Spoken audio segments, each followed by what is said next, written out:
there is something I did want to note, is that this is the septic drainage field, and now there's nothing I can do about inspecting this because I'm not permitted to, but this is the septic drainage field, okay? And that's something that the homeowner will need to have a separate inspection by a licensed septic inspector. They'll have to hire that person to inspect that section.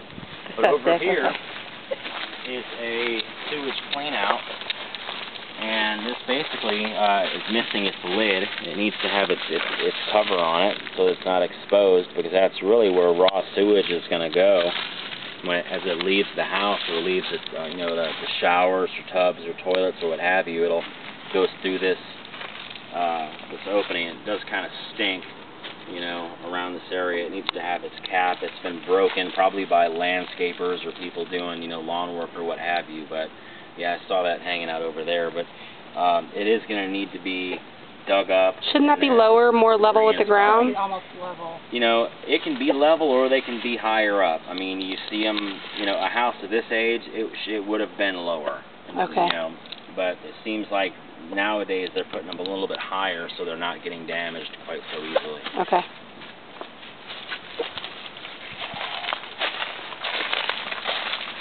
And then just normal, little odds and ends of cracking on this side of the house. Now this side of the house, as you can see, it's a gable end, and it's got the wood siding, and there's areas that look like they've been replaced. Like you can see that seam there. It looks like they had to cut the bottom foot off of it and do some replacement. Either they replaced the top section or the bottom section, you can't really tell, and then repainted it. But a lot of the wood areas of the house are just going to need to be, addressed. I think the biggest issue on the exterior of the house is the amount of wood and what to do with the amount of wood, because so much of it is water damaged. Okay. My opinion would be to remove as much of it as you can, replace it, and then make sure it's protected, coated properly. And then the second biggest thing would be the drainage issues. Out in the gutters and downspouts. Yeah, the gutters or lack of gutters around the house, and to address that and make sure that you have a means for the water to run off the roof, not into the wood trim of the house and away from the house. Okay. Okay? And again, more foliage that's touching, rubbing against the house.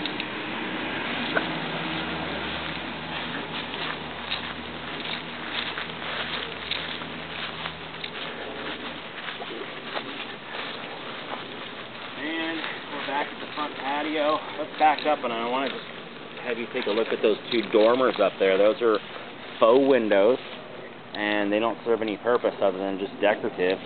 But as you can see at the bottom of them, where that bottom touches the roofing material, a lot of the flashing, which flashing is the barrier between a wood surface or a siding surface or any surface for that matter, where it comes in contact with roofing material so that the water sheathes away properly and doesn't do damage to the wood or the wood siding or whatever the material it is that it's there to protect. Now in this case, these dormers, a lot of the flashing is deteriorated. There's a lot of wood rot around all sides of those dormers. Now the roofing material of those dormers is fine and it's in good condition, but the bottom portion of them in the wood siding around Same thing with the wood issue, right? Same Needs thing to be with the wood issue. replaced, sealed, and yep, it's in pretty bad. possibly flashing repaired or sealed up there. I would believe that the flashing up there and those dormers is probably need to be repaired, because the way it looks like whenever the roof was replaced, which I wouldn't say it's a new roof, but it's not 10 years old. But I don't know. If I had to guess, I'd probably say it's about 5 to 10 years old at the most. It doesn't look like any of the flashing was replaced. It looks like they left all that flashing in place, which isn't that big of a deal in most cases, depending on what it is and how it was installed.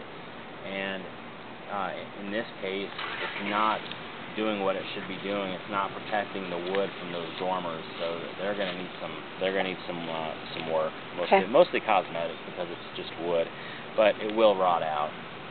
Okay. Okay. This is John Astl with Avail-A-Pro Home Inspections. He does home inspections in the Tampa Bay area, and I'm going to be putting this on YouTube for my client, obviously, to view because they're not here for the home inspection. But if someone's previewing this and they want to get a home inspection in Tampa, what's the best way to reach you?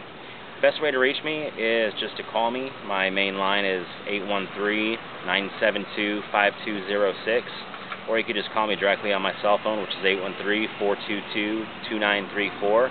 I also have a website, which is www.availapro.com. That's AVAILAPRO.com. Great. And I'll go ahead and do a quick snapshot of the logo and stuff on his truck, so you'll have the contact information from that as well. And feel free to contact myself or John if you'd like a home inspection in the greater Tampa Bay area. This home happens to be in LandOLakes, so it's just outside of Tampa proper, and it's in Pasco, which is the next county north. Thanks a lot, John. You're welcome.